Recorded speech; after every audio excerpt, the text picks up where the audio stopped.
नमस्ते दोस्तों, spiritual stories bye audio पिटारा में आपका स्वागत है। अगर आप आध्यात्मिक कथाएं, पौराणिक कथाएं, विष्णु पुराण जैसी कहानियों को पसंद करते हो, तो हमारे चैनल को सब्सक्राइब करें और बेल आइकन को दबाना न भूलें ताकि आपको हर अपडेट मिल सके। ऑडियो पिटारा पर आप सुन रहे हैं आध्यात्मिक कथाएं। कथा का नाम है जब ठगे गए गणेश जी। गणेश जी विघ्न विनाशक व शीघ्र प्रसन्न होने वाले देवता हैं। अगर कोई सच्चे मन से गणेश जी की वंदना करता है तो गौरी नंदन तुरंत प्रसन्न होकर उसे आशीर्वाद प्रदान करते हैं। वैसे भी गणेश जी जिस स्थान पर निवास करते हैं, उनकी दोनों पत्नियां रिद्धि तथा सिद्धि भी उनके साथ रहती हैं। उनके दोनों पुत्र शुभ व लाभ का आगमन भी गणेश जी के साथ ही होता है। कभी कभी तो भक्त भगवान को असमंजस में डाल देते हैं। पूजा पाठ व भक्ति का जो वरदान मांगते हैं वह निराला होता है। काफी समय पहले की बात है। एक गांव में एक अंधी बुढ़िया रहती थी। वह गणेश जी की परम भक्त थी। आंखों से भले ही दिखाई नहीं देता था, परंतु वह सुबह शाम गणेश जी की बंदगी में मगन रहती। नित्य गणेश जी की प्रतिमा के आगे बैठकर उनकी स्तुति करती, भजन गाती व समाधि में लीन रहती।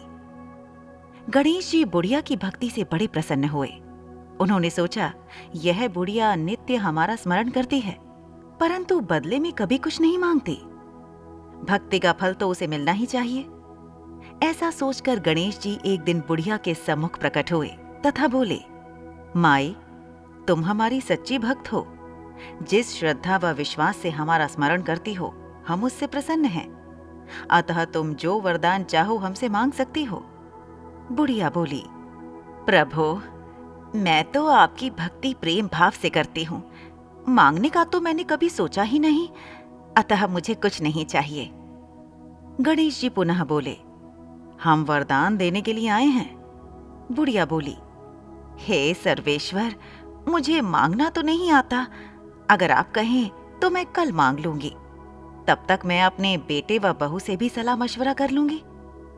गणेश जी कल आने का वादा करके वापस लौट गए। बुढ़िया का एक पुत्र व बहू थे। बुढ़िया ने सारी बात उन्हें बताकर सलाह मांगी। बेटा बोला, माँ, तुम गणेश जी से ढेर सारा पैसा मांग लो, हमारी गरीबी दूर हो जाएगी, सब सुख चैन से रहेंगे।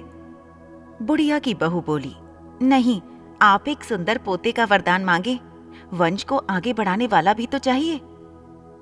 बुढ़िया बेटे और बहू की बातें सुनकर असमंजस में पड़ गई। उसने सोचा, ये दोनों तो अपने अपने मतलब की बातें कर रहे हैं। बुढ़िया ने पड़ोसियों से सलाह लेने का मन बनाया। पड़ोसन भी नेक दिल थी। उसने बुढ़िया को समझाया कि तुम्हारी सारी जिंदगी दुखों में कटी है। अब जो थोड़ा जीवन बचा है वह तो सुख से व्यतीत हो जाए। धन अथवा पोते का तुम क्या करोगी?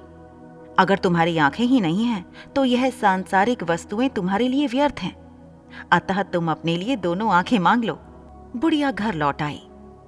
बुढ़िया और भी सोच में पड़ गई। उसने सोचा, कुछ ऐसा मांग लूं जिससे मेरा, बहू व बेटे सबका भला हो। लेकिन ऐसा क्या हो सकता है? इसी उधेड़बुन में सारा दिन व्यतीत हो गया। बुढ़िया कभी कुछ मांगने का मन बनाती तो कभी कुछ, परंतु कुछ भी निर्धारित न कर सकी। दूसरे दिन गणेश जी पुनः प्रकट हुए तथा बोले, आप जो भी मांगेंगे वह हमारी कृपा से हो जाएगा, यह हमारा वचन है। गणेश जी के पावन वचन सुनकर बुढ़िया बोली, हे गणराज, यदि आप मुझसे प्रसन्न हैं तो कृपया मुझे मन इच्छित वरदान दीजिए। मैं अपने पोते को सोने के गिलास में दूध पीते देखना चाहती हूँ। बुढ़िया की बातें सुनकर गणेश जी उसकी सादगी व सरलता पर मुस्कुरा दिए। बोले, तुमने तो मुझे ठग ही लिया है। मैंने तुम्हें एक वरदान मांगने के लिए बोला था, परंतु तुमने तो एक वरदान में ही सब कुछ मांग लिया। तुमने अपने लिए लंबी उम्र तथा दोनों आंखें मांग ली हैं। बेटे के लिए धन व बहू के लिए पोता भी मांग लिया। पोता होगा, ढेर सारा पैसा होगा, तभी तो वह सोने के गिलास में दूध पिएगा। पोते को देखने के लिए तुम जिंदा रहोगी, तभी तो देख पाओगी।